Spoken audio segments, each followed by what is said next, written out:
In this video, hang out with me as I ink a professional comic book cover.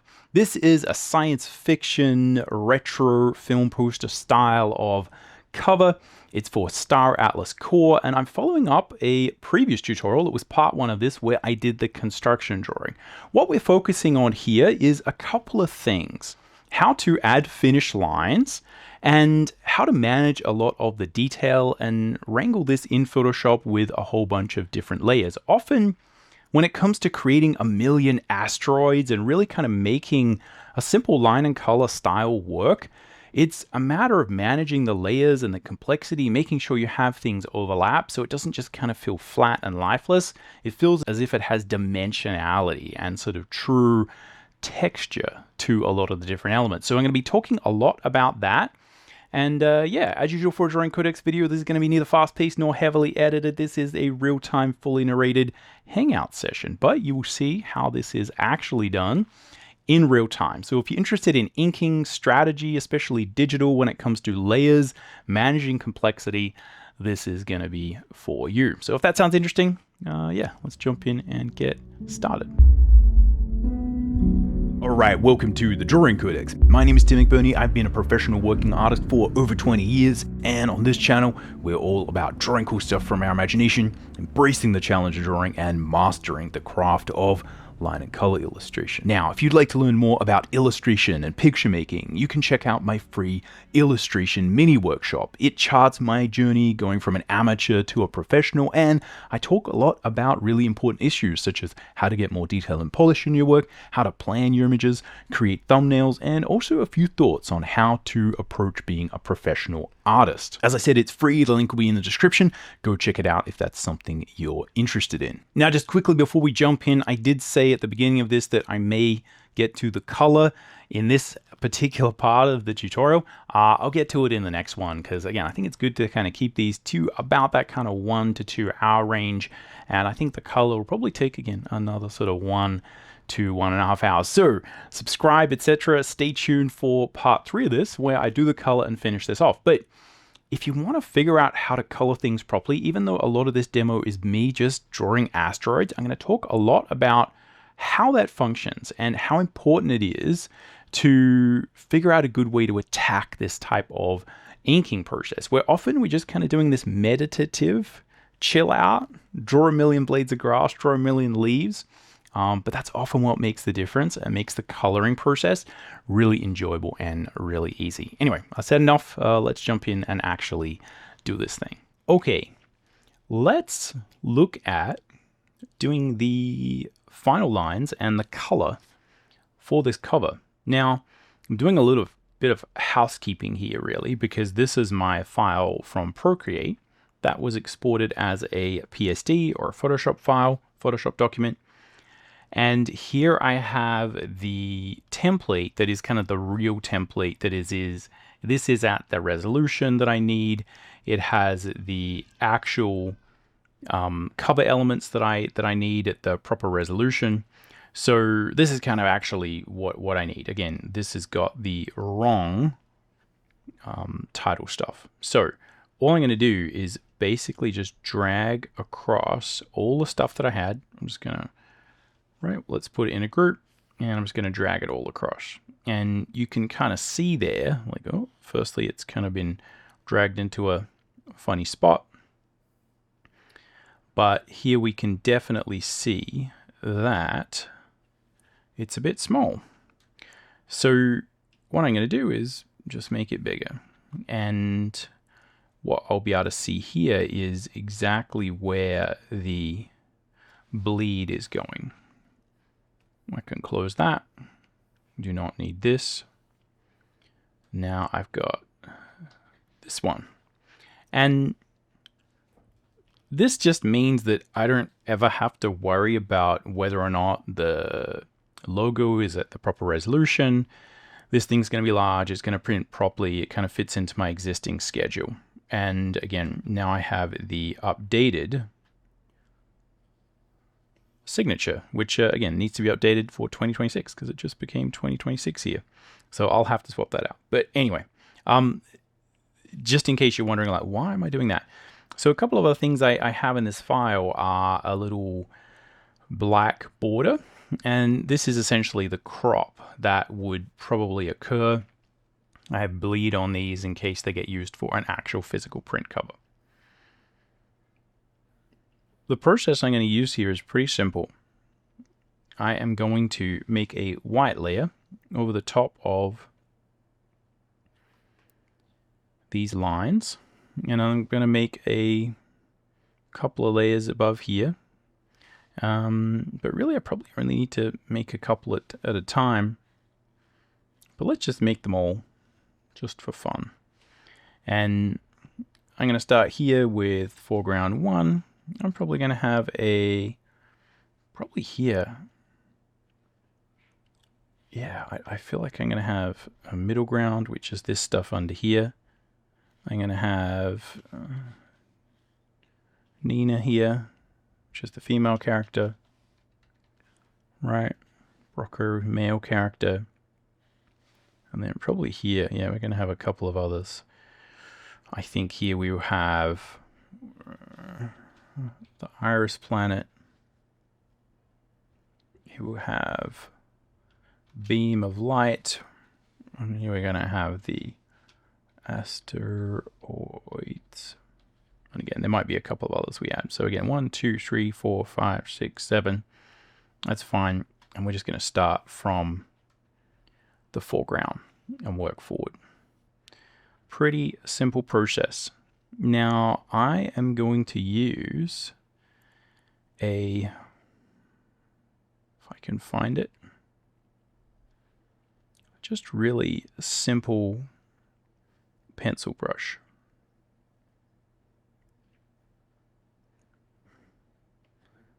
And we'll see whether this one is the right size. I think that's probably a decent size. That feels like, yeah, that's kind of about right. And we're just going to go for it.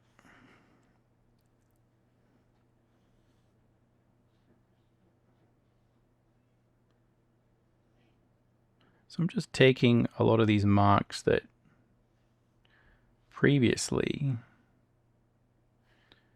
I made in Procreate, and I'm just kind of formalizing them a little bit.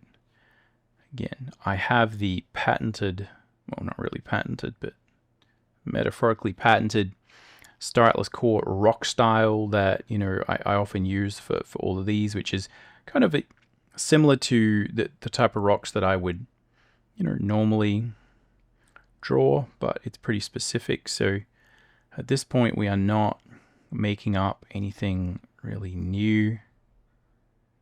And yeah, my goal here is just to add a little bit more detail to these ones in the foreground. Now, this is where what we might find is that actually creating a bunch of different layers here might be even more effective.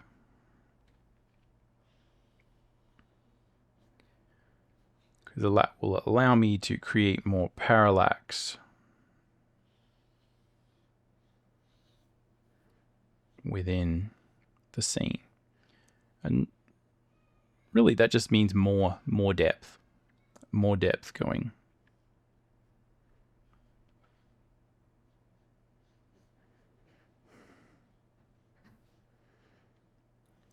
into the frame, and it'll also be easier to kind of flat.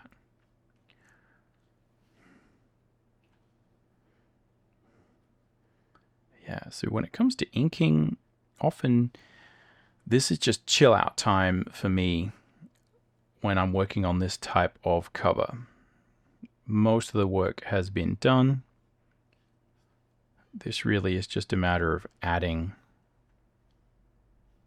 all the bits and managing the layers.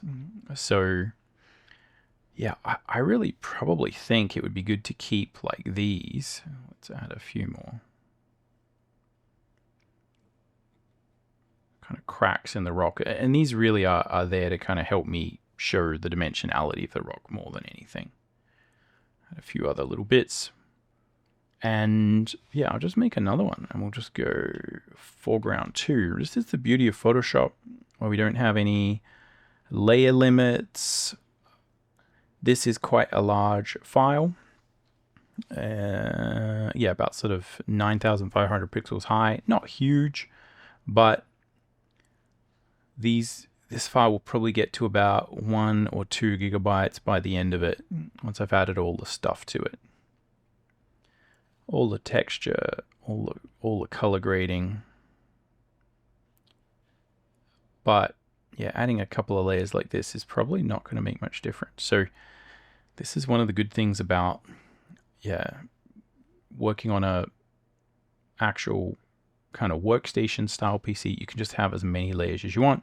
It often means that things are a lot quicker and easier and better.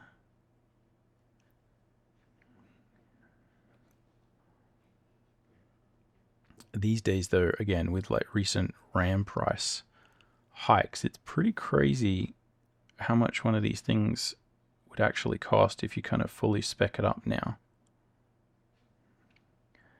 There was a really good opportunity probably a couple of years ago where you could feasibly get an absolutely ridiculous 2D art workstation with a huge amount of RAM for, like, again, still quite expensive, but relatively speaking, relative to historically what they kind of have, what it has costed to get 100 or 200 gigabytes of RAM and fast drives and stuff, it was pretty cheap. Now it is back to crazy town. All right. So yeah, you can see what I did there. Just put a few of those on a separate layer. And these ones are going to go on their own separate layer.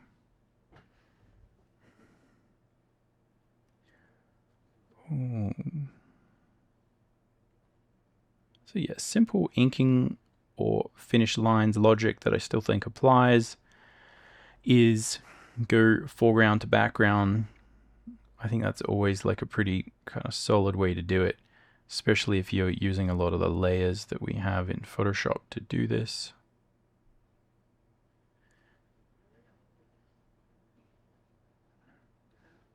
Other techniques you can use are to hit the focal area first, so just focus on the characters. That's often a good way to make sure that you have the most important things sorted first. That allows you to find your level of detail. And so then when you're creating the foreground and the background, you have an understanding of like how much to put in. There's always a danger with starting at the foreground first, where you are doing these rocks, and you kind of go crazy and add like a million little bits and pieces.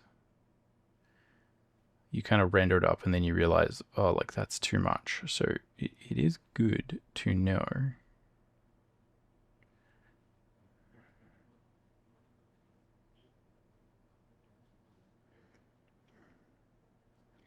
And yeah, a lot of what we have to do is like fade out some of the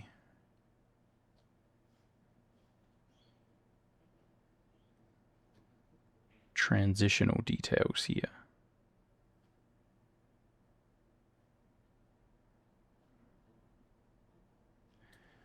That is to say, as we kind of create this weird abstract concept,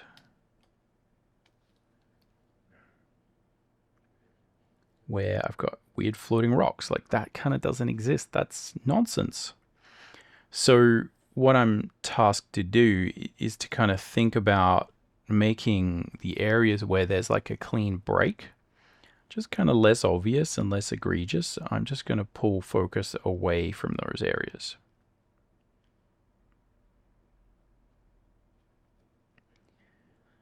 And if you're trying to do this and you kind of find that like some of these little detail-y areas sort of go on, right? This stuff can stretch on into infinity sometimes.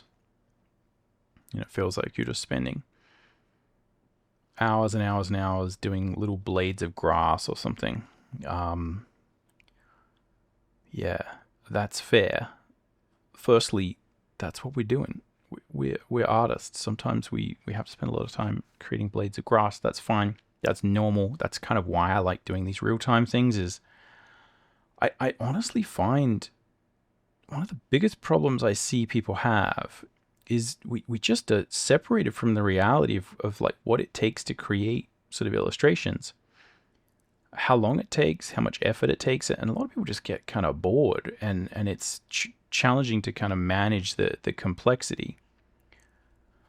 So I think one of the number one things you can do is just to match your expectations about how long art takes and how long it feels like it's taking versus what's actually going on. Like I think in many cases, it kind of feels like this is going on forever, but actually it's not. And the other thing is, when you finish an illustration, you often get like a really nice feeling of completion. But that only kind of happens when you finish it, right? Like it's sort of like running a race when you finish. If you've ever run a race of any kind, or even if you're just running around doing anything like this, the metaphor is pretty easy to understand. Up until you cross that finish line, it's kind of awful, right? It kind of sucks. It's not good. But when you do, it's like, that was great. And then we look back fondly upon the struggles that we encountered and tell our battle stories, right? And I think often like illustration is a little bit like that, right? Where you kind of, you kind of remember the good old days when you were drawing a million silly rocks and it was kind of a waste of time. But then, hey, it turned out all right. The second thing is that often it takes a long time to build these concepts into muscle memory. So a lot of what we're trying to do is really just get good at not really thinking about drawing grass, rocks, etc., and just kind of letting it flow. These don't have to be the best rocks, right? This is just one cover of 3 for this particular episode of Star Atlas Core.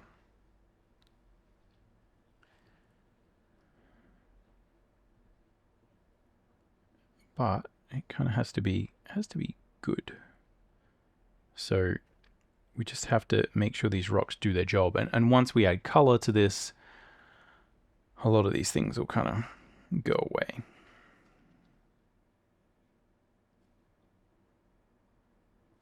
So again, I'm kind of like feathering out that transition of those rocks, like making them more and more simple.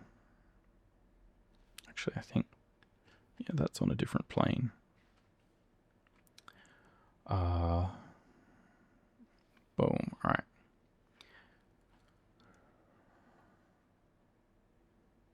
So the first few times you do this, it's going to take you exponentially longer. And as we get more and more experience drawing whatever it is, horses, cars, planes, buildings, New York skyscrapers, like, if you think about, like, I spend a lot of time drawing fantasy, drawing sci-fi. I spend a lot of time developing the visual aesthetic of the Star Atlas Core comic. These rocks are my, visual aesthetic of a rock. A lot of people often leave comments being like, why do you always draw rocks the same? So, this is in my wheelhouse. And I'm just drawing behind here again in case you're kind of curious, just because it'll make the flatting a little bit easier. But these characters will be drawn on a separate layer.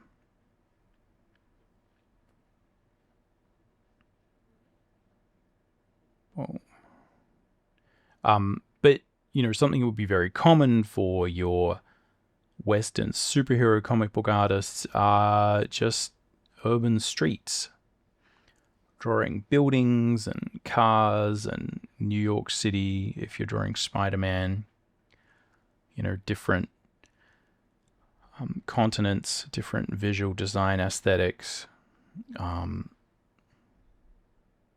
and you know, I would have no idea how to do that. It would take me a huge amount of time to draw a single New York skyline. I think I remember working on a feature animation pitch, and I had to draw a lot of London. So it was like very cartoony version of London, but you know, it had to have a lot of the landmarks and things in it, you know, and a lot of it was like had a bit of a retro vibe. So, you know, I was thinking about old cars, old styles, and yeah, you know, that took quite a while for me to kind of figure out how to do that. So yeah, whatever you're doing, I guess the point is that so these characters are going to be in front of this, obviously. And I think I got to just put this cube, even though this is kind of silly. I think I got to put this cube on its own layer, because just that will make it a whole bunch easier for me to tweak the colors and get this working.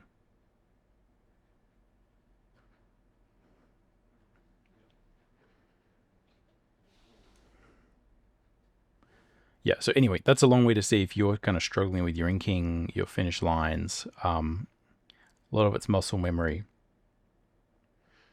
A lot of it's just understanding, like, that's fine. Like, that's kind of how things go. It takes a while. I think that's fine. Because even if you're looking at me do this, and again, if you're still at the point where you're putting together illustrations, trying to get some of that stuff happening. All right, let's go draw this character.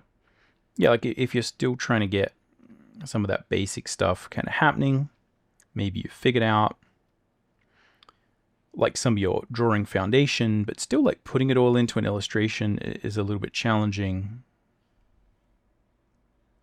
Maybe, yeah, it might be a big challenge to, let's see if I can do that a little bit better. Let's rotate. Yeah, it might feel like a big challenge to draw a whole million rocks or grass or trees or something.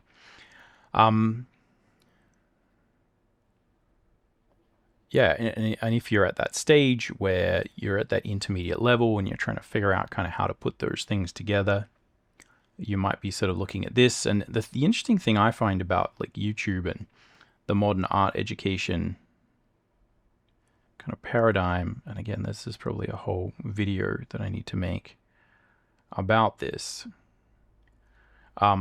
is that, yeah, like it's so easy to see people make stuff now. Like you can really see so many people do exactly what I'm doing here.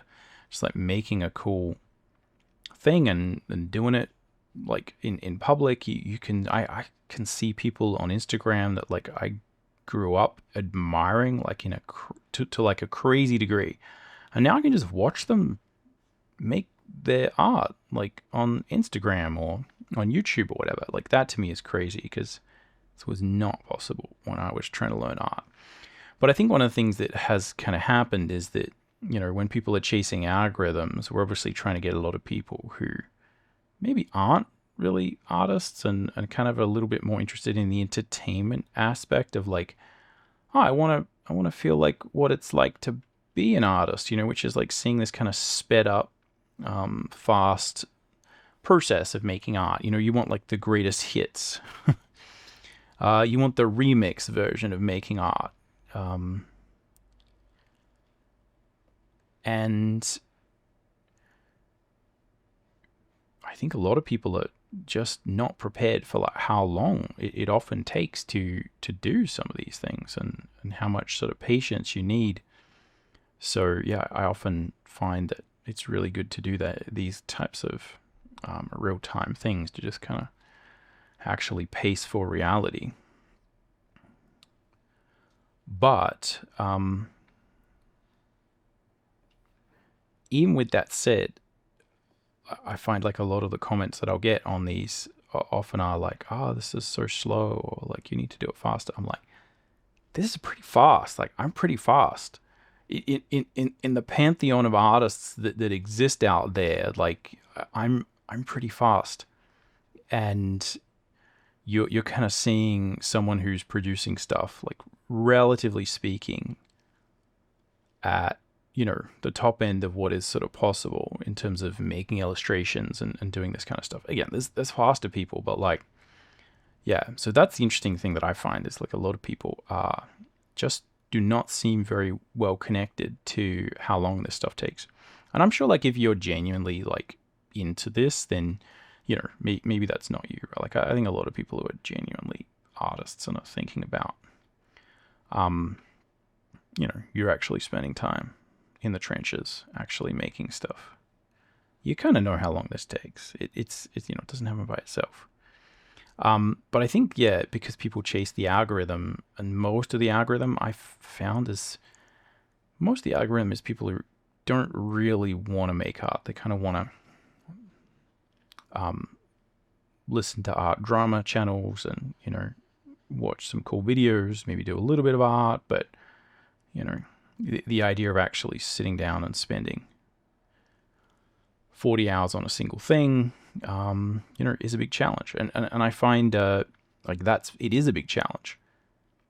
But, yeah, I definitely find that a lot of people just seem to pander to the audience of people who want stuff quick, because there's far more of those on YouTube, and especially on short form.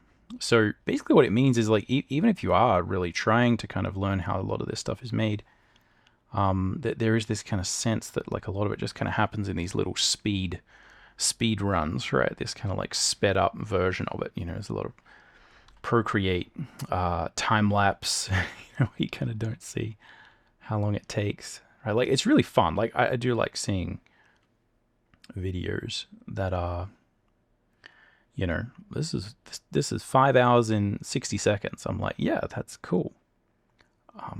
But that's just fun, right? That's not a tutorial. That's not, like, going to give you a good expectation for, like, what it's like to actually spend that 5 hours or 100 hours or whatever it is doing this stuff. So anyway, I just thought I'd mention that, because I found that, like, a lot of people genuinely struggle with that.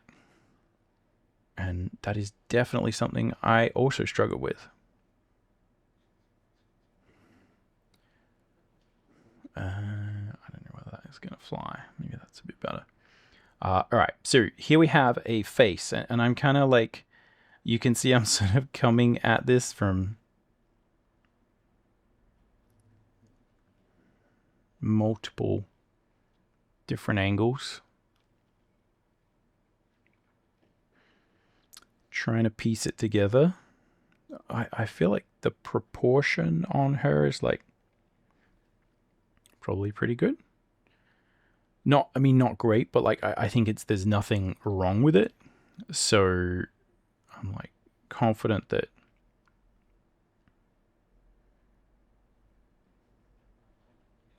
I can just kind of go in there and ink it without worrying about it being a total disaster.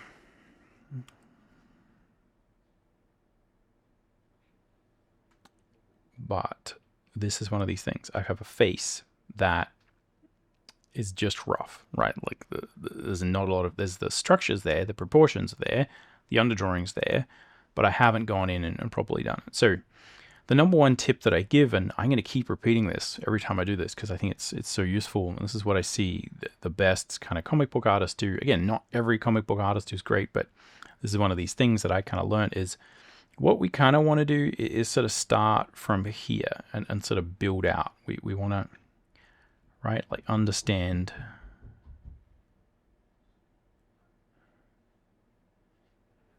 what's happening here.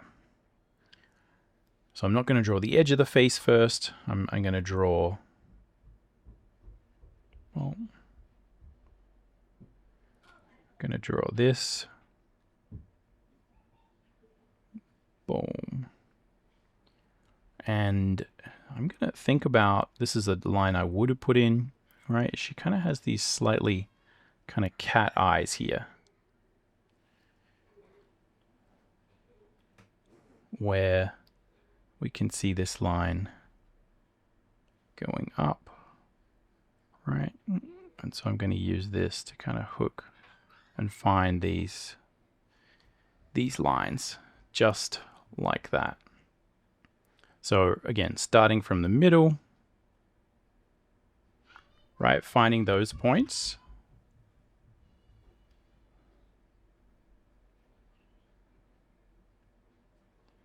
And then find this bit. Now, I'll flip that and sort of check what it looks like. But that's kind of how I would start, trying to find some of those lines. Again, this is going to be pretty small. I'm going to find this. And then it's a little bit easier to find these bits here.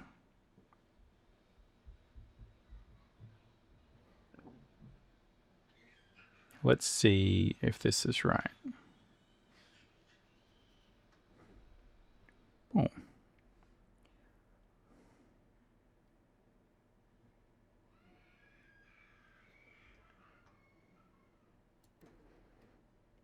And try and put in some eyebrows here.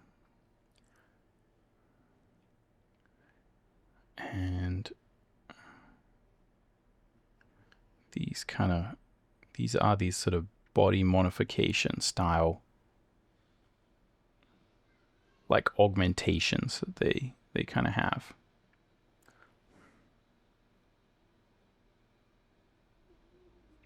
All right. Now, again, it's like, to me, it's looking kind of rough. Let's think about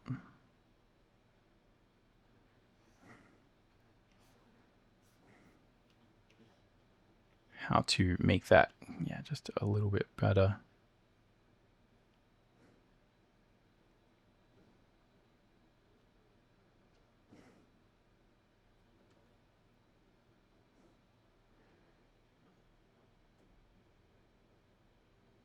I think it's all right. I feel like there's some characters I just never really figured out properly. I think she is one of those. Just never really figured out exactly how to draw them properly. Despite designing it, trying it hundreds of times. Just like,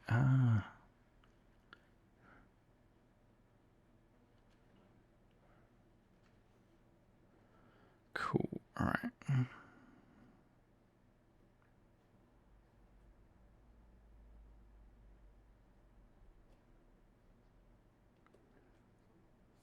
Boom. Okay, let's do this gun. I think that's probably next.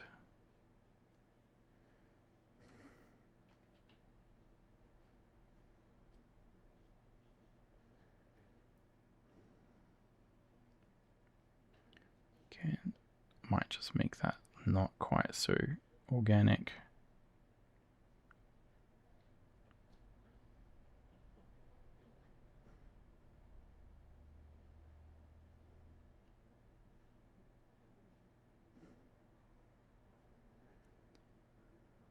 Boom. All right, and here we've got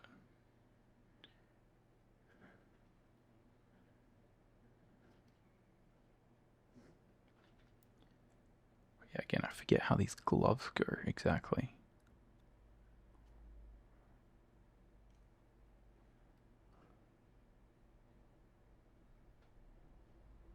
I think she might have had gloves like that. Anyway.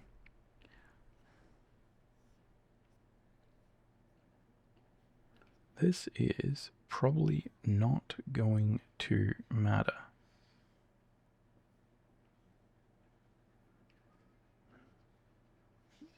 Let's add a couple of little lines there. That'll probably do. Let's think about maybe the strap that she's got, which again we could draw in, because that would probably be good. Yeah, I think this can go sort of down here. So I've made a new line here.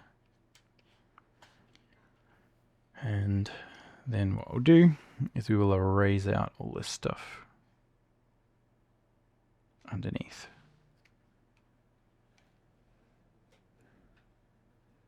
Boom.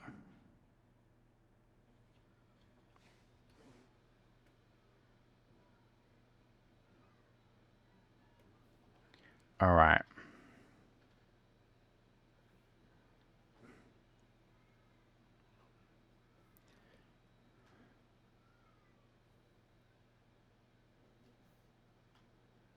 See if we can get this stuff happening too. I think she had a belt.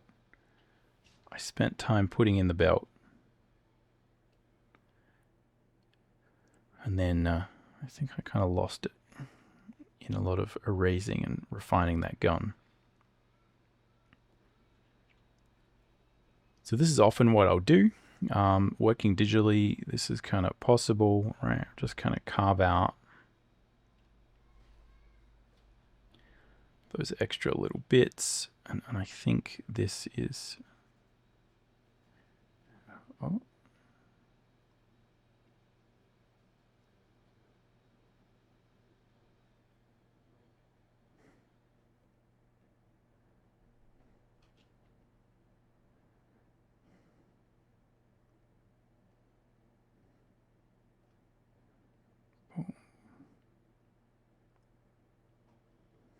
All right.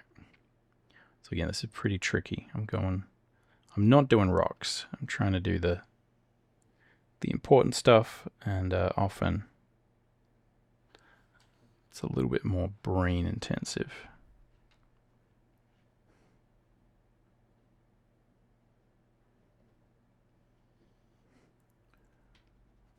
Okay, let's put on our... Right, erase this out.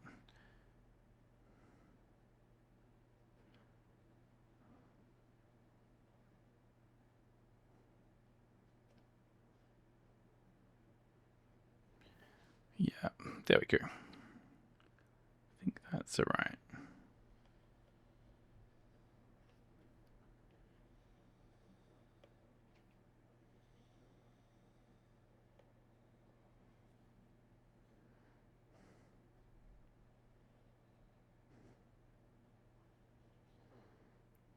Okay.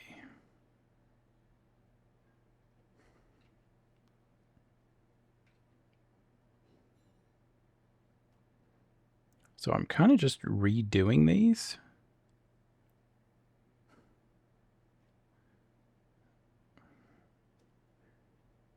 Like a lot of these lines, I'm sort of redoing them from first principles, like starting right kind of where I want.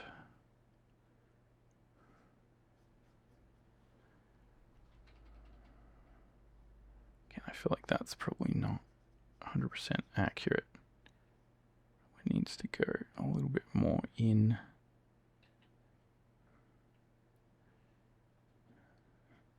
But I think that'll all come out in the wash once I add kind of color to it.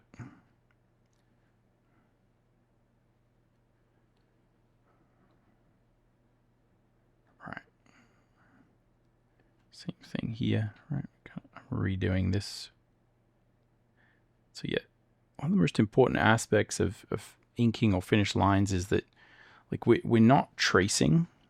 I think it's easy to fall into the tracing trap where we just kind of imagine that our job is to repeat what we've already done. But that often means that you're kind of then biased towards creating a very kind of detailed set of lines in the beginning, which again is one strategy that you can use.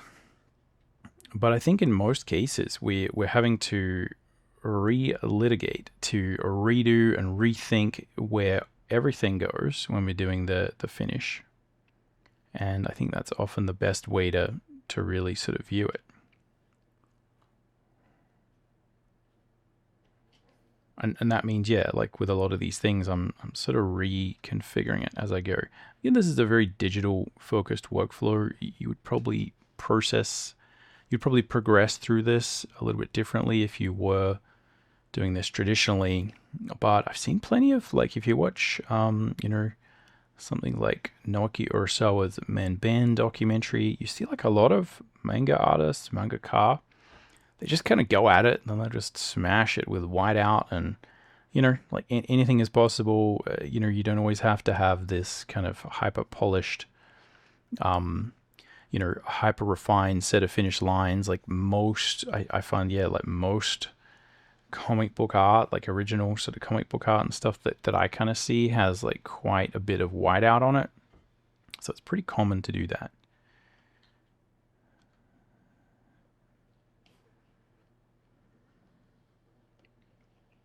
Again, that really depends how much you are wanting this to be like art, right? Is it something where you want to be able to display it, or is it production? Is it, let's make that calf a little bit chunkier. Is it just stuff where you don't really care? But yeah, certainly with comics, I've, you know, like if someone needs to redraw a page, or a panel, sorry, that they'll just redraw that panel and kind of stick it in, you know, because as soon as it kind of gets scanned, like your job is kind of done. It doesn't really matter how ugly the lines work on the original, as long as they kind of look nice and pretty in the printed version, right? When we're doing comics or production art, we're always optimizing for the actual kind of finished, right? Finished work. Boom. I forget whether she has some stuff on these boots, but we'll just forget about that for now. Again, this cape is working.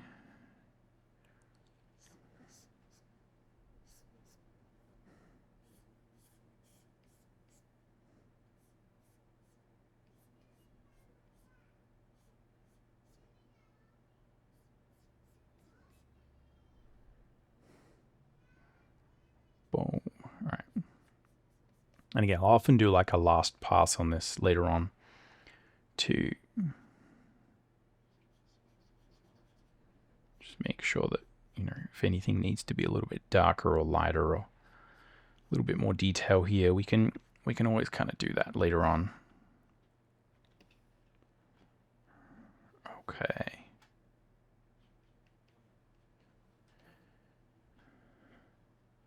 Yeah, not sold on this face. Maybe she needs, again, a few of those kind of stress lines. That's working a little bit better. And then this thing.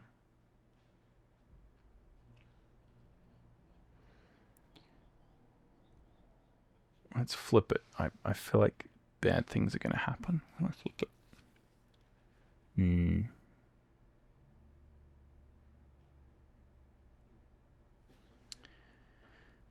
mean, it's not terrible, but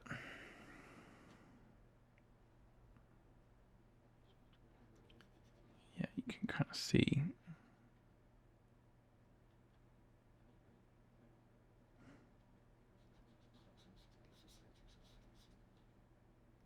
This is where, like, drawing this silly thing is like also a bad idea, because really, right?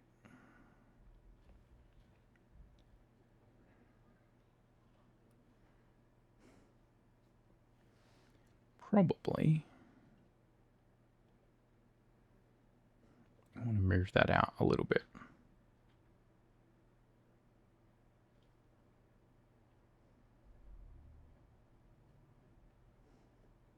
Again, like, she's pretty intense, right? So this can be pretty intense, but this is just feeling a little bit flat. Now again, I can add this lip. I don't know whether that's going to help me though.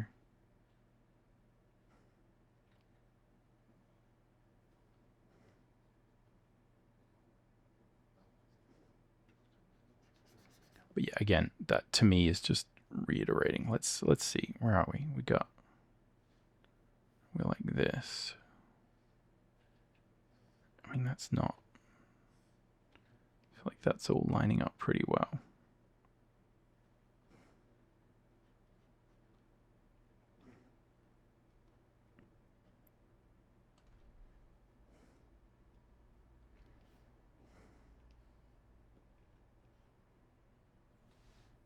I mean, if I was really to think about it, like the reality is that probably this thing needs to go up a bit. We'll see how that works. Yeah, I mean, I feel like it's going to create a lot of fussiness. So this is like the equivalent of me pouring on the whiteout.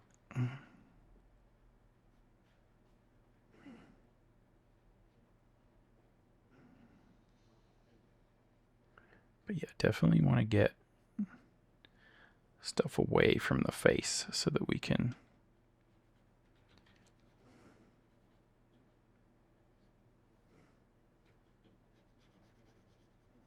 make sure we actually express the dimensionality of it properly.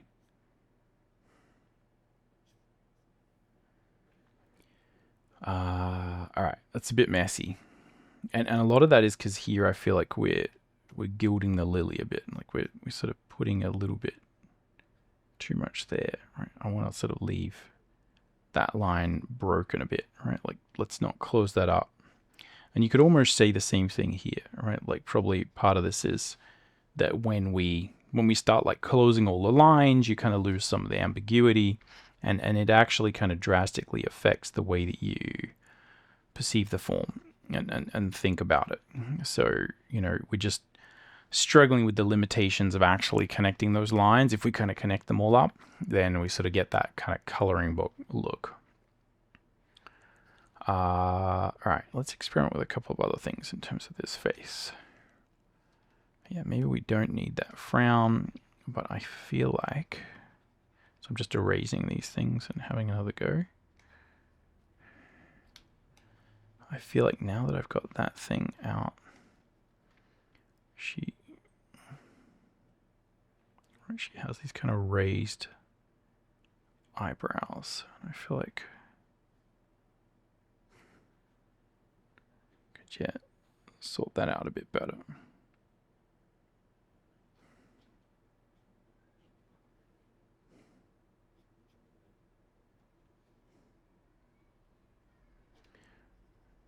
And we'll try a couple of different variations.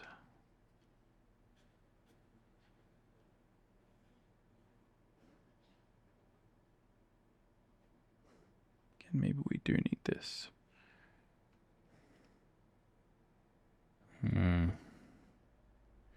Not convinced, but anyway. That might have to be it. We'll see what it looks like when it gets colored. Again, I can always kind of tweak it. Let's flip back. Fix some of those ugly bits. Yeah, I mean, I feel like it looks better from here. So again, here I've messed this up. Let's erase these. And now that I've got that, I should be able to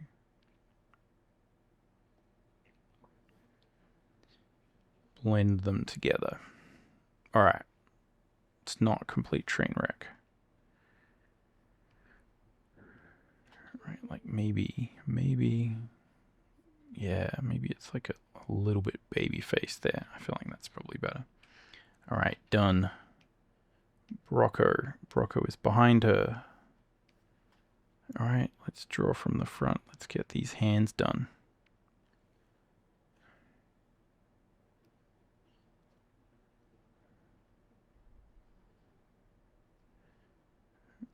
All right. Okay, so here I'm going to put some knuckles on his robotic arm hand. Again, I don't have that much room to really kind of render any of this in any crazy way.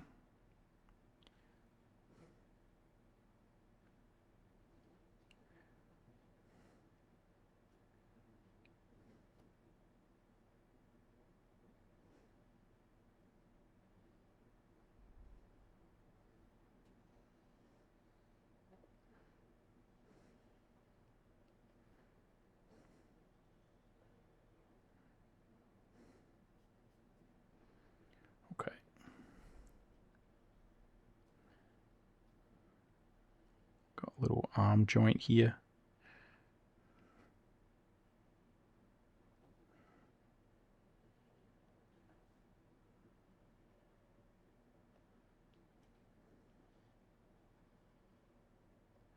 So yeah, this is very much also talking brain off, which again, like is sort of interesting to me because often, you can kind of tune out a little bit when you're kind of inking and, watch movies and do stuff. But I think the degree to which it's tricky to talk while doing this really does indicate to me that probably this is something where if you want to kind of do it quickly and like actually get some stuff done, probably, yeah,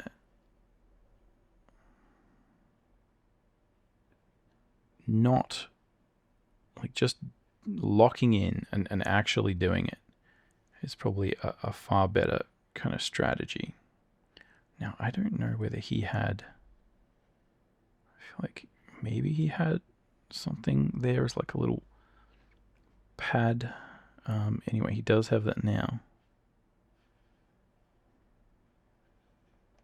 So again, I'm just going pretty fast with this.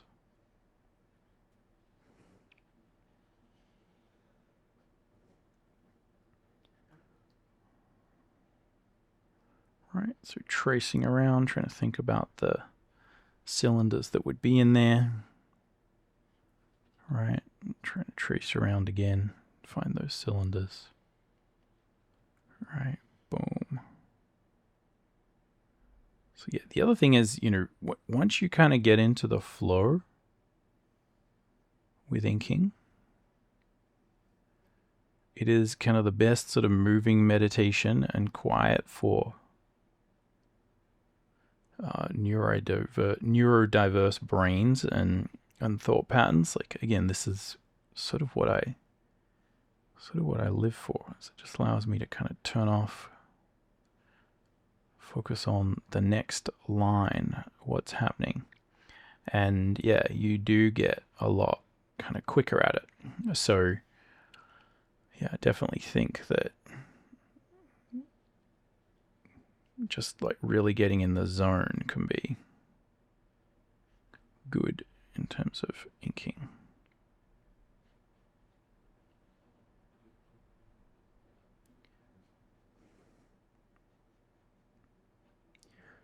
Because if you kind of look up, like if I get distracted, you sort of lose that flow and that sort of courage.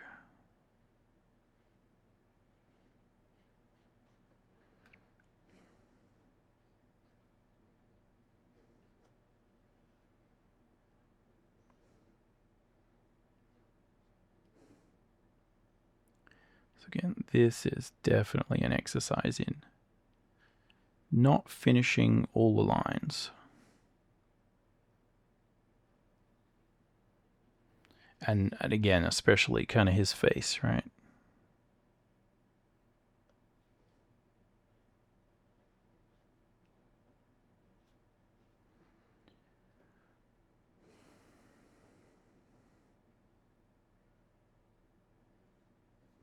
Boom.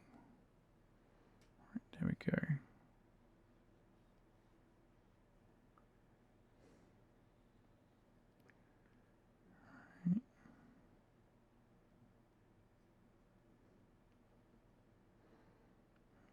Think about maybe some shadows under here. I don't know. See.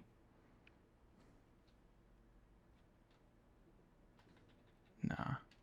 Let's go clean. Clean.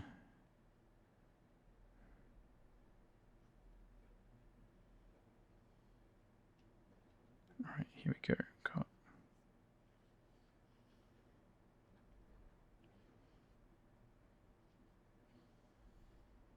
Boom. All right, done.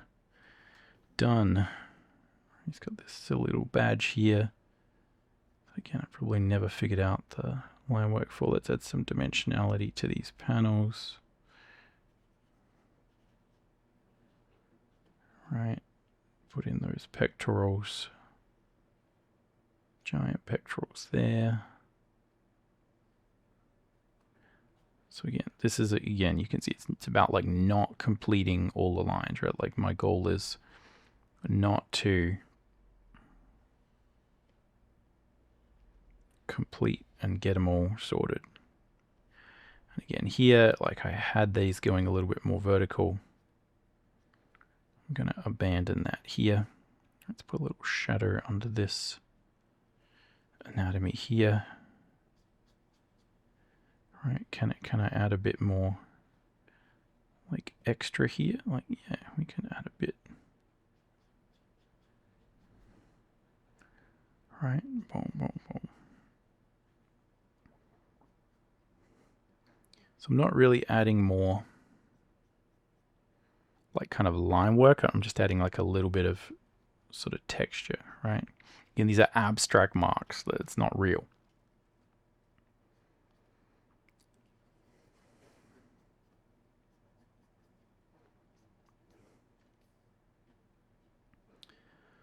All right, I got this guy. Boom, boom.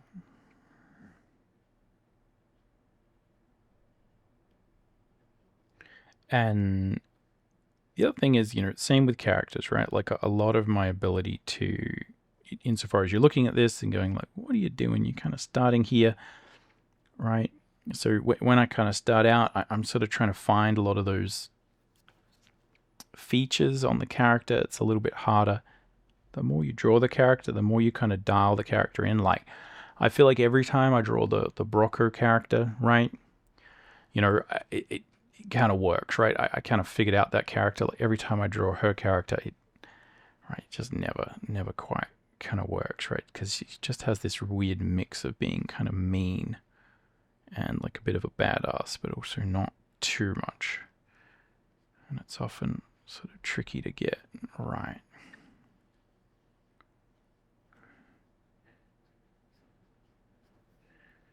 All right.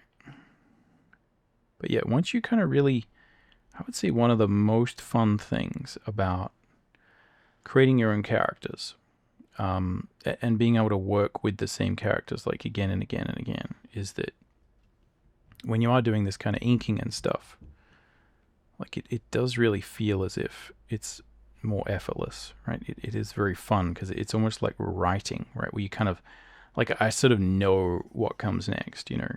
It's less drawing and more just a matter of thinking about like which version of that character am I creating. And yeah, when I don't, like again with the Nina character, where I'm like, oh God, every time, just never really feels 100% right. Yeah, it's kind of frustrating, but something very fun about being your character and getting to work with them again and again, you know, like working in concept art is also very fun for completely different reasons. But yeah, like you never get to do that, like, you know, work for years and years and years with exactly the same character. And then, you know, like maybe if you do, eventually you sort of got to quit it, you know, it's not your character. Something very deeply satisfying that I find anyway. Let me know in the comments down below whether you find this or not, like whether this seems appealing. But yeah, the idea of just being able to take a character that I kind of drew 10 years ago and always be able to kind of pick it up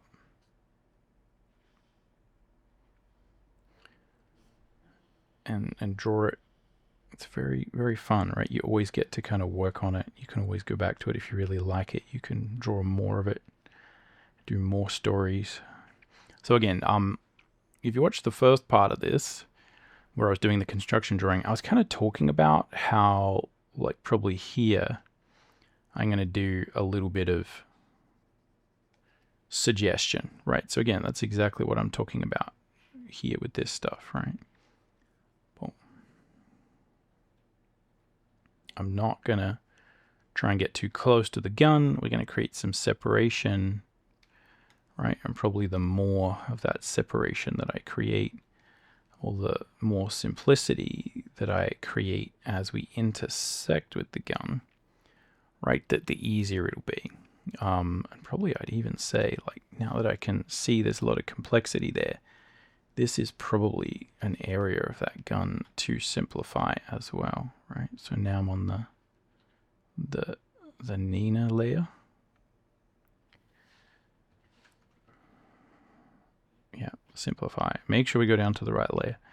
Nothing worse than drawing on the wrong layer here.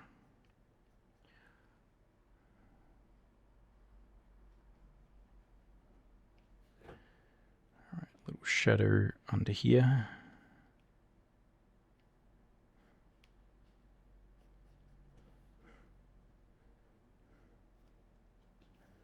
All right.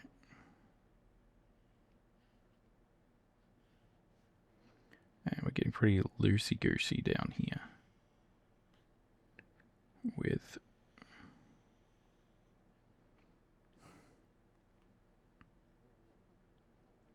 these boots and things, but again, that's all right.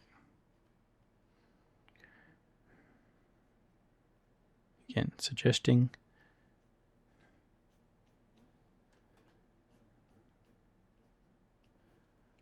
not drawing the actual thing, just drawing like around it, kind of drawing the idea of the thing.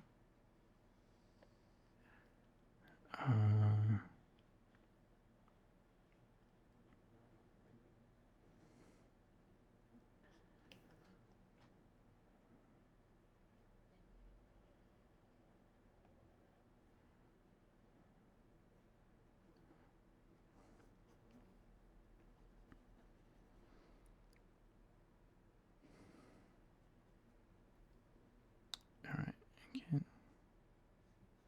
these pants in here.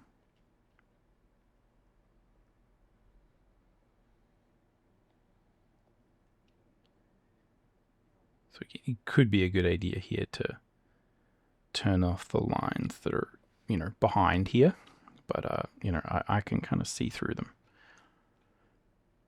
But that could certainly be pretty distracting if you're not used to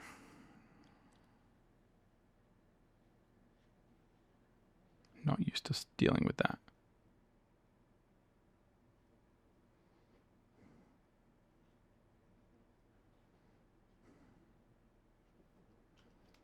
All right, what's happening there?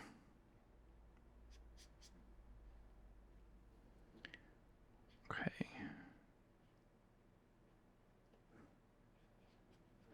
All right. We are.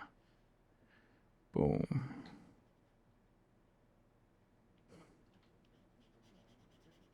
Okay, so here again, I have this thing. It's going to come here.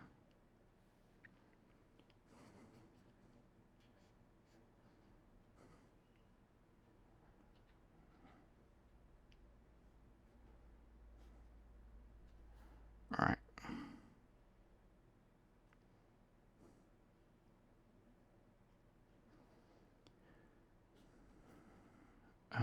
What else we got? Oh yeah, plenty of stuff that's not finished really.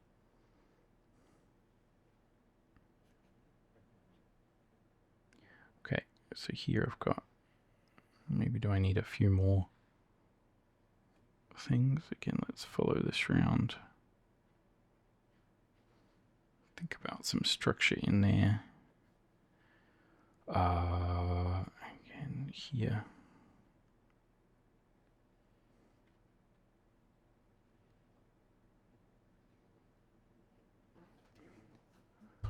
I forget how this arm is meant to go. There's something more to it.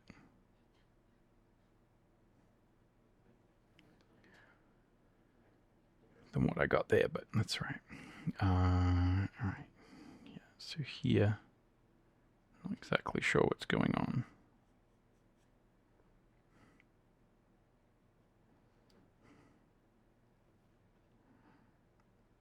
All right, good enough. Let's do his cloak, and then we will get out of here. I got to take a break, so probably finish this little part of the video here. Then I'll come back and finish off the background, and then we'll kind of hit the color.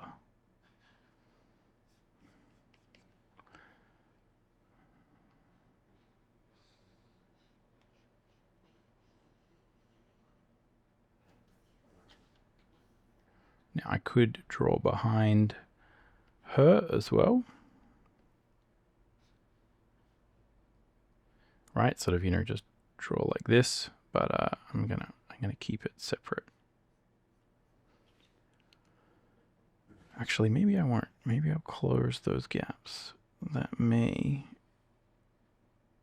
actually make my life easy in some way, shape, or form later on. Alright, so we're tracing back to these points of tension here, thinking about our drapery logic. Alright, kind of coming here.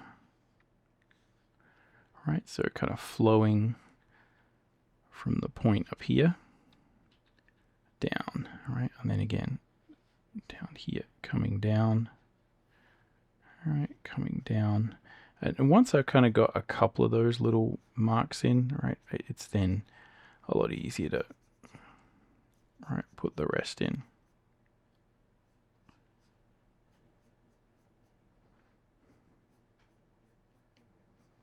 So again, some of these are sort of suggesting it form, but a lot of this is really just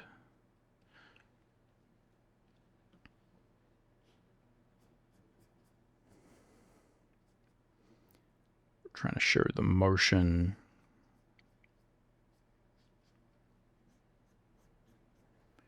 Right, a bit of directionality, showing that there's slightly different texture.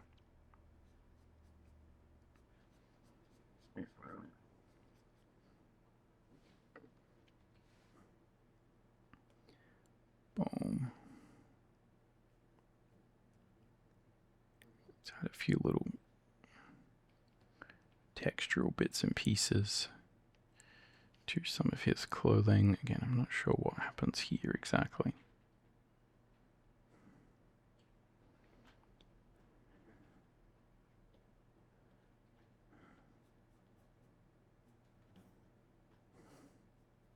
I don't know what's happening with that one either. I think this should be going down. That is not good or correct anatomy. Really?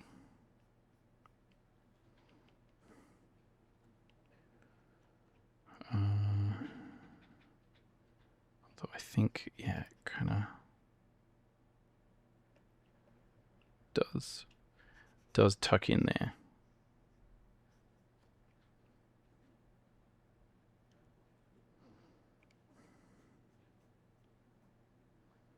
All right. I think that's pretty much done. Again, you can, if you're having to display this, but you do want to create it with everything behind, like if you want your lines crossing behind, but you then want to display it or show it to someone, again, just add a little mask.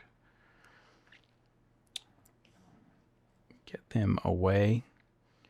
Yeah, we're getting there. Just got to add the background, and then we need to add some color, but I'll do that when I come back. Okay, I'm back, and I actually took a pretty long break over the weekend, where I just had to sit this one down.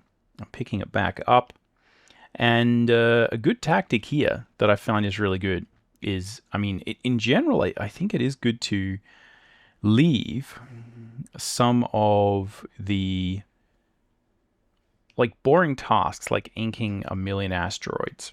I find it's good too. I'm going to make another asteroid thing here in front.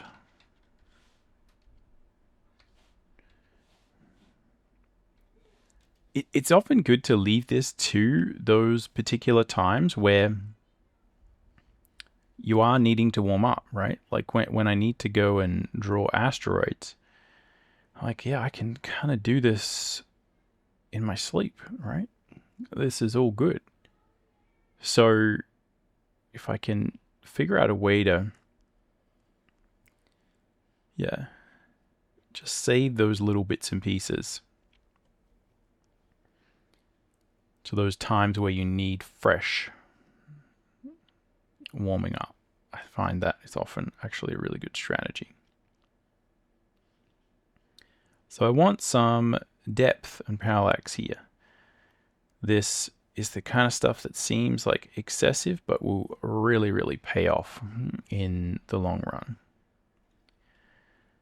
I'm going to put a lot of these bigger asteroids on a layer above these other ones, right? So I'm going to have this one, right? This is on its own. And other ways you can handle a lot of the inking is literally to go through and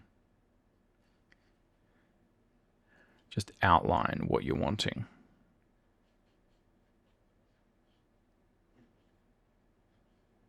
Boom. Right, maybe some of this.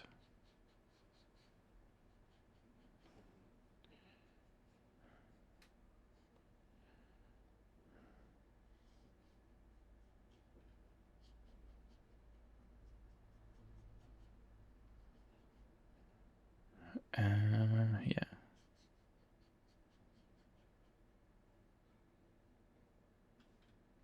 Let's create a little bit more overlap here.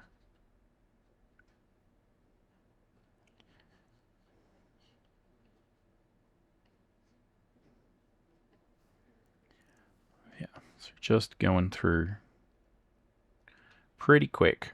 These will, like, if these are, here's often the rule that I think we can easily fall astray of. Once you kind of have like a decent handle on how to draw something like this kind of subject matter, like grass, trees, rocks. I talked about that in the last session. In this case, it's asteroids.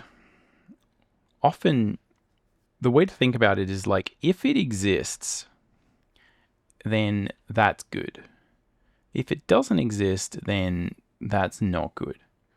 Now, the quality delta, right, and the difference that it's going to make if these sort of asteroids are drawn poorly, or maybe some are a little bit lazy, or maybe some of them don't have much detail, or whatever it is, like, that's going to matter far, far less than if they're there. If they're there and they are roughly the right kind of shape, if they are designed well, like if they are compositionally placed well and they exist, then that's going to give a huge benefit to the feeling of production quality. Often we assume that everything is about just raw drawing power, just the ability to make everything fancy. And certainly, with great artists, you do see that their ability to just automatically make stuff look good and accurate is pretty high, right? Like, that's often the differentiator between someone who is a great artist and someone who is like an intermediate artist, or if you're just kind of starting out. Often really great artists just have the ability to sort of, without thinking too much, draw everything in a pretty good way. But I think what's less appreciated is that if you just kind of make it exist, even if it's maybe not drawn perfectly, if there's an authenticity to the way it is designed and placed, then that gives everything a sense of believability that I think often goes somewhat unappreciated. So the rule is that, yeah, like, we don't want to draw it really badly. Like, if it doesn't look like an asteroid at all, which maybe some of these don't, we'll see. Then, like, yeah, look, you have to spend the time to make sure it looks good. But after that, like, this is going to be enhanced so much more by me just making these things exist, right? I've kind of placed them in here. I've designed them in here. If I just make them exist, this is going to be great, right? So again, even if some of them are a little bit blobby, right? Even if I'm rushing through, if I kind of put them all in, that's going to make a huge difference. And I think this is often what we sort of forget, especially as you're trying to reach those higher levels of quality, is that it's often not a matter of quality in terms of the best drawing. It's quality in terms of authentically designing something so that it's going to say This is a cosmic asteroid field, and there is a level of complexity here.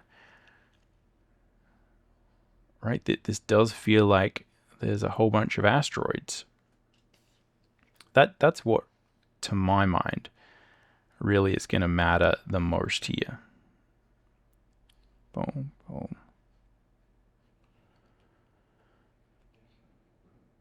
All right.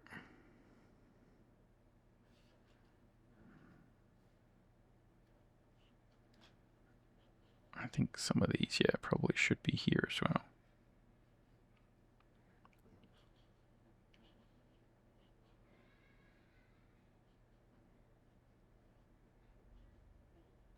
So again, let's feather off some of these little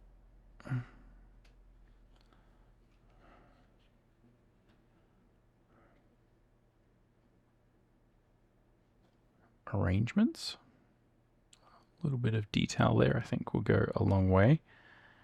But yeah, detail in this case is like, draw a few more. Right? Create these arrangements. All right, done. Let's draw this planet. Now, again, there's a million ways I could do this. I am just going to combine all of this stuff, and I'm going to draw through.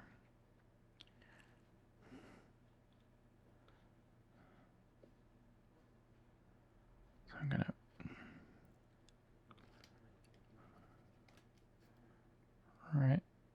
all of the effects, all of the different bits and pieces. Yeah, let's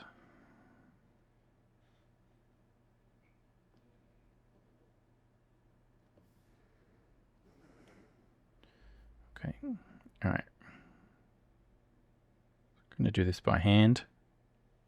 You could certainly get the ruler out, either on your Cintiq or iPad or whatever.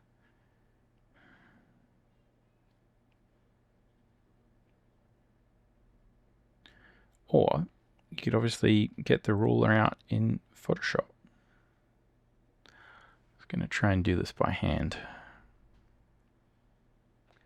Good way to kind of do that is to make sure that,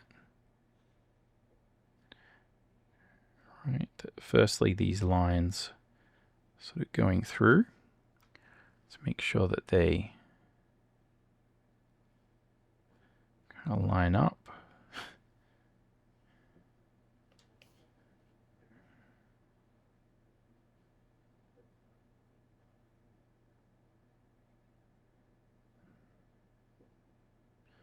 High chance here of getting lazy and having to redo this. All right, so again, I'm going to trace from down here. You can see that, like right, there's a kind of a little bit of a curve here in terms of where the center of this is.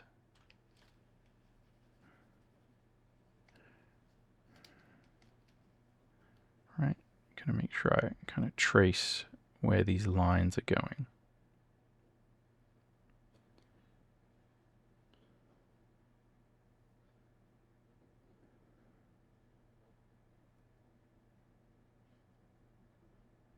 So again, I'm going to come through and complete a lot of this, but to me it feels like that, like there's a bit of an arc going on here, which yeah, not 100% happy with.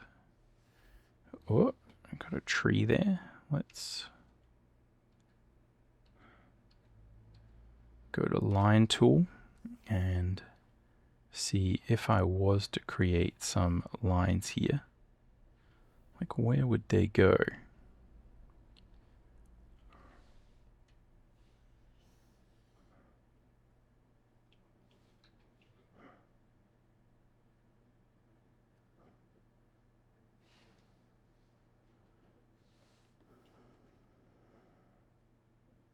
I think it might actually be this. down here.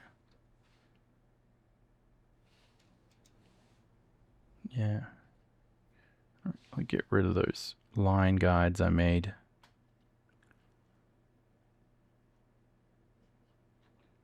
And yeah, let's finish this off. So again, I know now that when I'm zooming up and I've got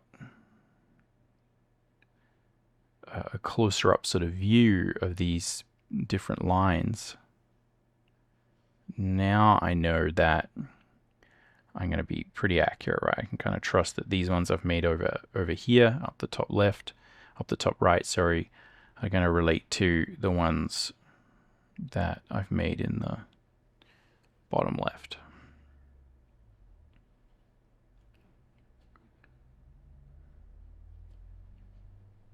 So again, a lot of overlap, a lot of different chaos here.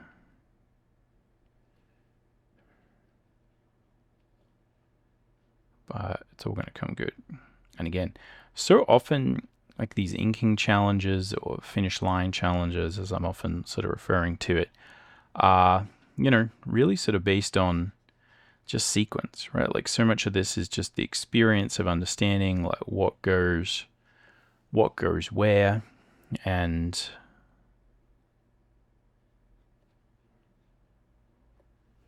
how it all kind of goes together. And if you sort of get the sequence right, then it kind of writes or draws itself.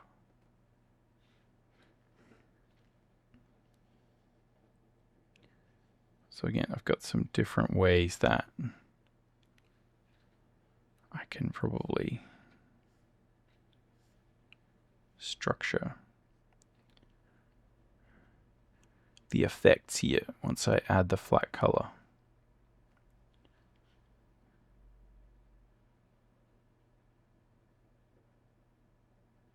Boom. Because really we're dealing with something that, you know, is meant to be representing this kind of explosion, right?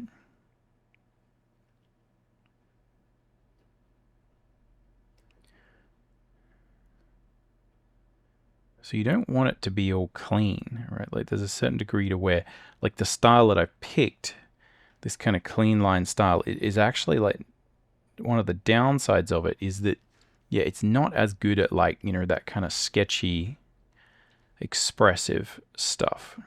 Some styles will allow you to create, you know, special effects and movement a little bit easier. You know, they're inherently a bit sketchy. And I think that's often good. Sometimes I use that style. I guess you kind of live and die by the sword when it comes to making things a bit cleaner here. And yeah, one of the big downsides of this, even though I think it's very effective, especially for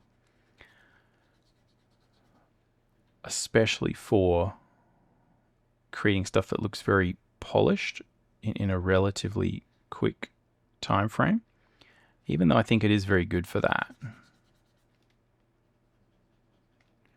Yeah, it certainly has downsides, right? But every style has downsides. Every style has stuff that it is kind of good at and less good at.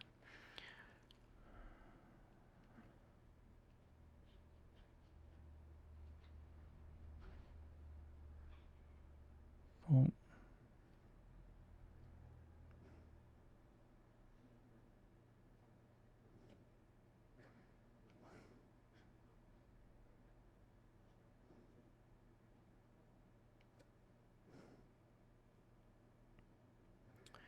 Boom.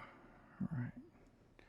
Zoning out, drawing planets. All right. So again, it's just a lot of doing the same stuff.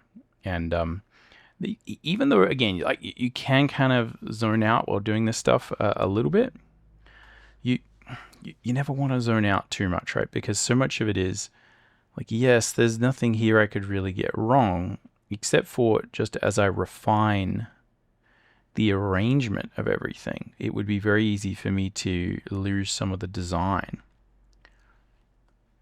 some of the placement, the distribution of detail. So that's a lot of what I'm sort of dealing with here, are these sort of subtler aspects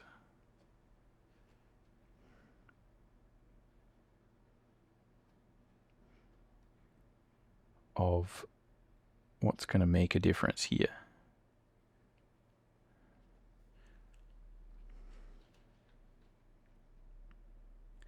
Yeah, it's very easy when you're doing this to just be happily going along and thinking everything's good, and then you kind of zoom out and you're like, oh, that looks ugly. That's just too much.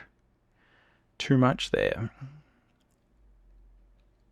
So, yeah, often, again, in a similar way to what we were discussing before, where the, problem is not necessarily, drawing everything perfectly all the time. Like, often it's a matter of just doing the same thing in, again, a bit of an iconic way, and just organizing the distribution and the abstract patterns of it.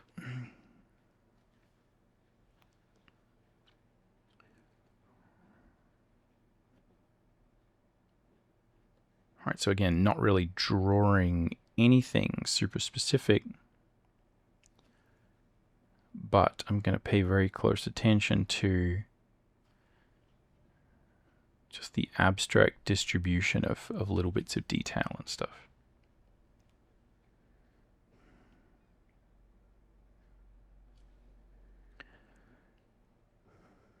Okay.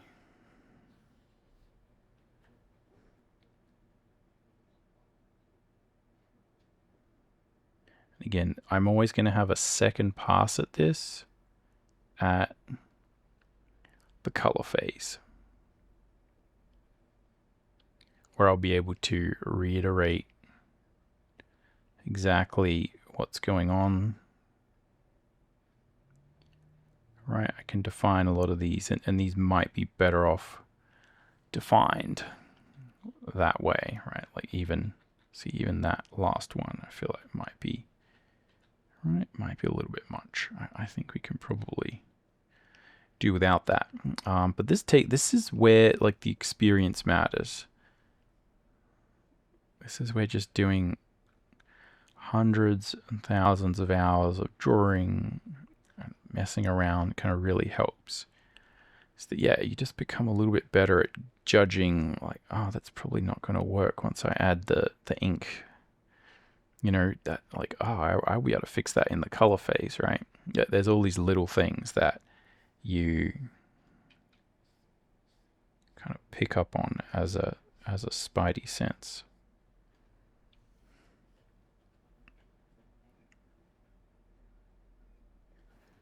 All right.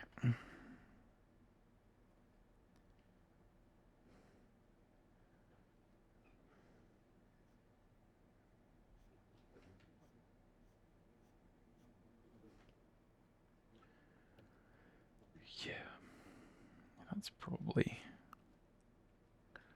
done. So this is where, again, like working with the logo, really useful. I've got the logo there. I can kind of see what's happening. Becomes very easy for me to draw around it, not put silly detail where it's actually going to stop and cause trouble.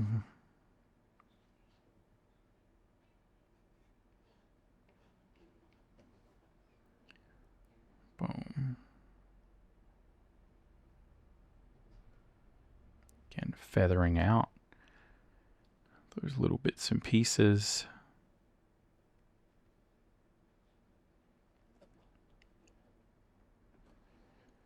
Boom,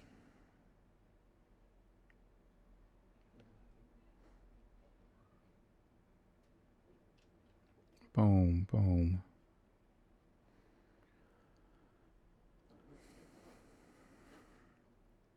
The idea that, yeah, the planet is kind of, these bits of the crust are kind of coming off. So in Star Atlas lore, the Iris planet is is part of the cataclysm, which is where a bunch of different planets have kind of collided. How and why, we are not exactly 100% sure yet. I don't think a lot of that exists in kind of current lore, but it's a bit of a mystery. But nevertheless, there's a huge amount of power and energy sort of held within this cataclysmic area, right? So again, if you're kind of wondering like why do I keep drawing this like this? Again, there's reasons. Okay. All right, part of me just wants to draw a couple of random little rocks here and there so that this doesn't feel empty. And I'm going to make sure I close these so that when I do the auto flatting with the Photoshop actions, that this will kind of close up nicely.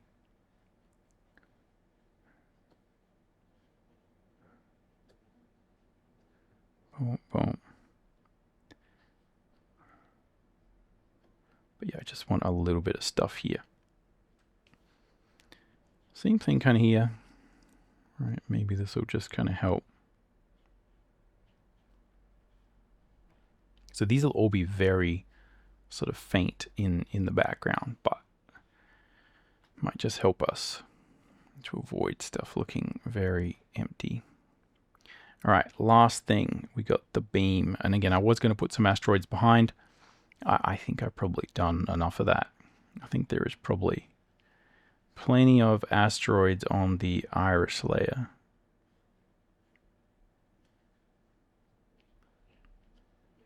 Close that little guy. All right, the beam. So this is where I am going to utilize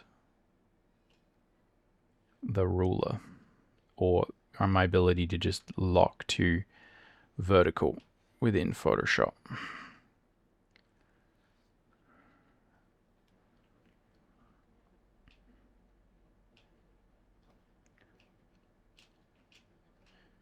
So yeah, sometimes this can cause trouble. You can get some sort of points where when you hold down, so I'm just holding down shift to do that, you can get some problems with that where it will actually kind of link from one to another, and you get a bit of a zigzag sort of pattern. But I think it'll be okay here. We're probably not going to see much of that. So I'm trying to sort of keep the beam on Brocker a little bit.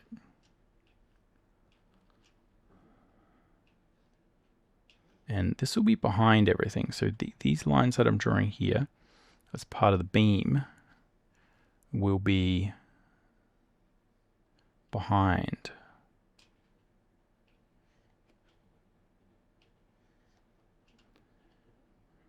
So I'll have a good opportunity to fade them out.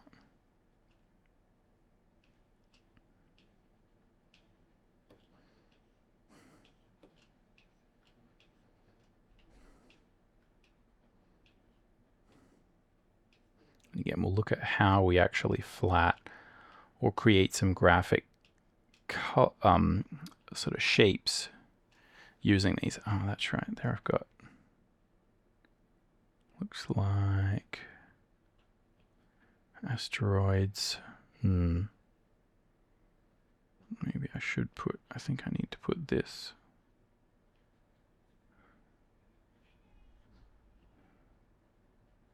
Boom.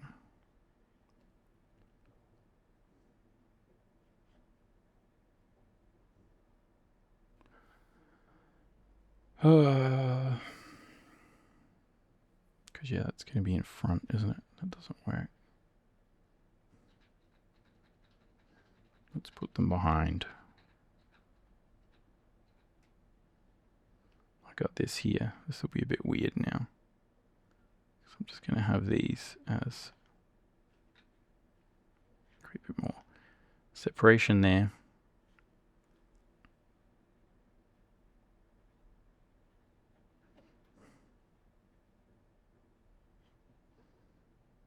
Yeah, so this will be behind everything. Yeah, and we could, again, now that I've got that there, I'm going to renege on my previous comment. I'm going to put some big shapes in the background. I think this will help us. All right, so these are going to be behind everything else. This is where, like, again, if you go crazy with a lot of these overlapping lines, if you're not sure where everything goes, it can be huge pain. But I think we're good. So I'm kind of making them a little bit smoother. And my main goal is to show overlap here. So I'm going to show a lot of overlapping shapes. And I'm going to check now whether or not I am accidentally drawing on the wrong layer. No, I think I'm good. All right.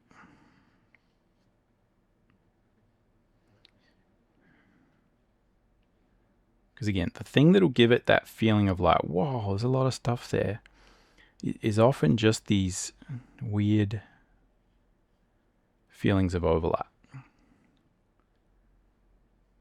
Right, it'll be like, oh, there's lots of stuff there. Now, was there lots of stuff there before? Yeah. This is not going to make much difference, but this is going to be super easy for me to just flat. This will be like 5 seconds of work. I'm creating some very blobby, like unprofessional asteroids here.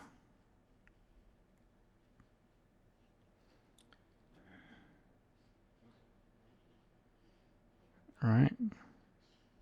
We'll see how these look anyway. I mean, I may completely regret this whole thing. We'll see.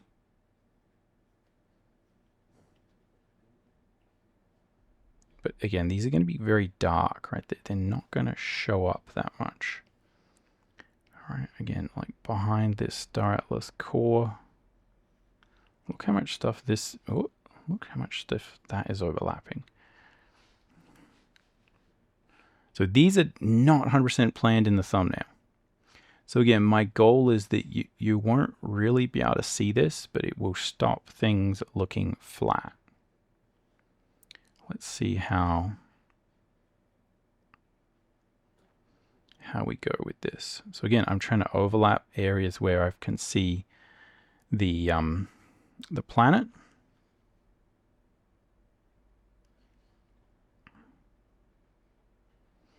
Right? Because again, we're pretty much done here. So I'm like, yeah.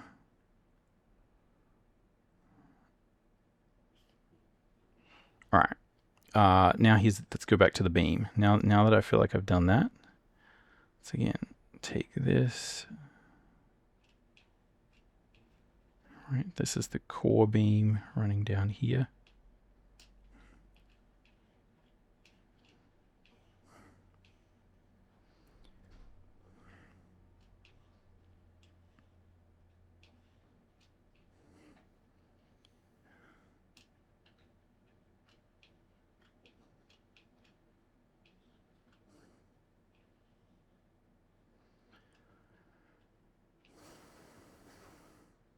All right.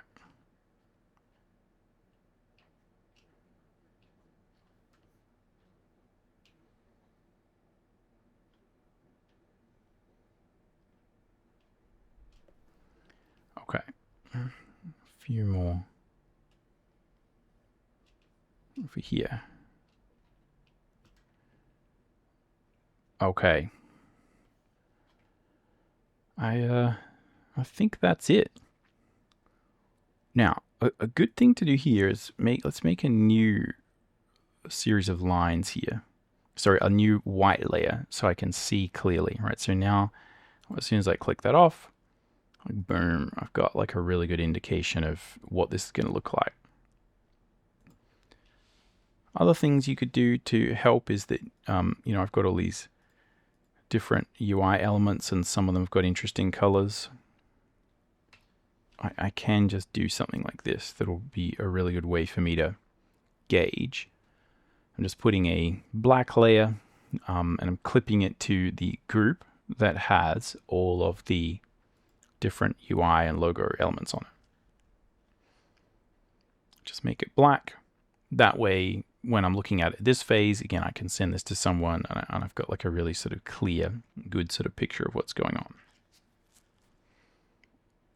This is a great time to just do a double check and be like, have I forgotten some stuff? Like, you know, it's easy to forget to add a few little bits and pieces, or you kind of might notice that, yeah, just kind of, you know, plussing this a little bit, right, especially where I've got my kind of focal area, right, adding a few little textural elements.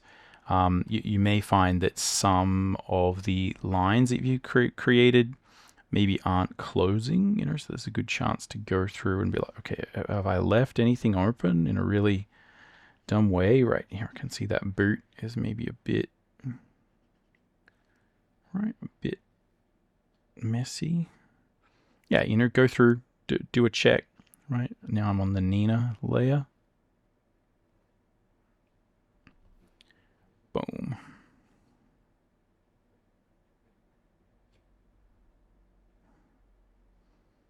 Yeah, just go through, check any little bits and pieces. You can add a few little bits of shading. Right, just kind of plus anything.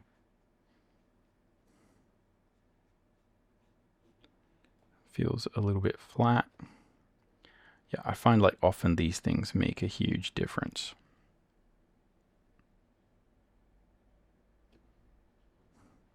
Now, if you've been inking over something that is relatively light, you won't have as many of these issues. But like, for instance, if you have quite dark pencils, you're traditionally penciling, traditionally inking, you kind of need to erase the lines.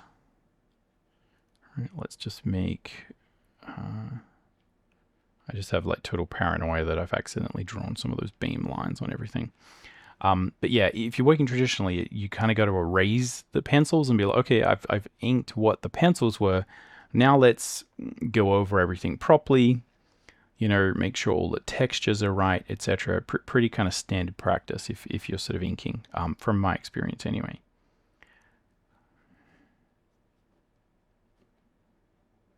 But yeah, again, you could do this for ages. And what I tend to find is like, look, this is not going to make a huge difference, really. Like, you're not going to fix anything that was kind of broken, but you can certainly spend 5 minutes here. That will be, you know, very, very well received and be a great way for you to kind of spend your time. So yeah, it's very easy here to just do a little bit, you know, just add a few little textural bits and pieces. Right, round anything out, add a few silhouette pops. Yeah, close any gaps. Right, just make it feel a little bit less like we've kind of just traced the lines, and yeah. Boom. So again, sometimes you got to do a lot of this. Sometimes it's all good, but yeah, you know, and that mainly goes for those focal areas. Everything else is going to be far, far less important.